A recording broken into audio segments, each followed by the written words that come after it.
যেহেতু বৃহস্পতি অষ্টমত যাব চন্দ্ৰশুদ্ধিও নাই তো খুবেই নেগেটিভ এফেক্ট পাব 16 ডিসেম্বৰৰ পিছত বৃহস্পতিৰ ফলাফল অলপ নেগেটিভ আহিব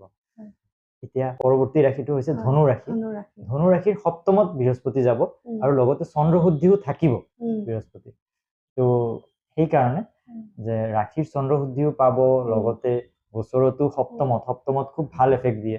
ৰিলেশনশিপ বা নতুন ব্যৱসায় পাৰ্টনাৰশিপ বিজনেস বা ওভাৰঅল এটা খুব ভাল এফেক্ট পাব নতুন বিয়াও হ'ব পাৰে হয় বিবাহৰ জুনে উপযুক্ত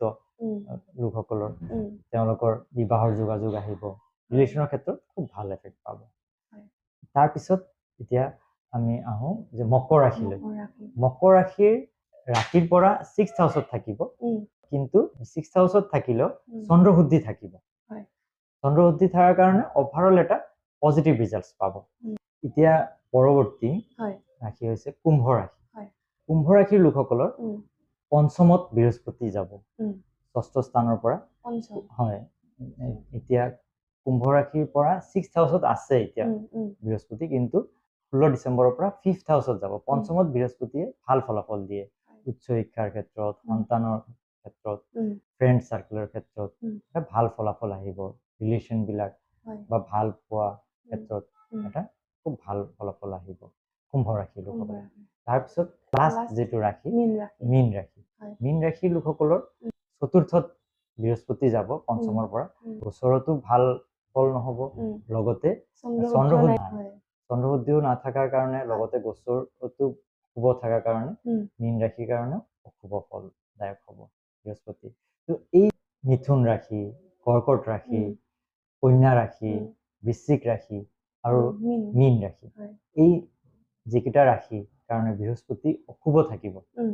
অশুভ ফলাফল দিব 16 ডিসেম্বৰৰ পিছত তেওঁলোকে বৃহস্পতিবাৰে নিৰামিষ খাব পাৰে এইটো প্ৰতিকাৰ কৰিব পাৰে হয় যিখিনি অশুভ ফল আছে ফলৰ কাৰণে অশুভ ফলৰ পৰা নেগেটিভ এফেক্টটো কম কৰাৰ কাৰণে ব্ৰত ৰাখিব পাৰে বৃহস্পতিবাৰে নিৰামিষ খাব পাৰে ব্ৰত ৰাখিব পাৰে বৃহস্পতিৰ কাৰণে মন্ত্ৰ ওম ৰিং ক্লিং হুম শ্ৰী বৃহস্পতয়ে হয় এই মন্ত্ৰটো ওম ৰিং ক্লিং হুম শ্ৰী বৃহস্পতয়ে নমঃ এইটো ৰাতিপুৱা সময়ত মাতিব লাগিব হয় এই মন্ত্ৰটো জপ কৰিব পাৰে আৰু বৃহস্পতিৰ শুভ ফলাফলৰ কাৰণে কিছুমান ইয়েলো শেড থকা যে গোটেইখিনি ইয়েলো কাপোৰ হ'ব লাগিব তেনেকুৱা নহয় কিন্তু কিছুমান ইয়েলো অলপ শেড থকা কাপোৰবোৰ পিন্ধিব পাৰে তেনেহলে পজিটিভ এফেক্ট পাব এই পাঁচটা ৰাশি যিসকলৰ এই পাঁচটা ৰাশি বৃহস্পতি অলপ হয় তেওঁলোকে নেগেটিভ ফলাফলটো কম কৰাৰ কাৰণে এইখিনি প্ৰতিকাৰ কৰিব পাৰে তেনেহলে যিখিনি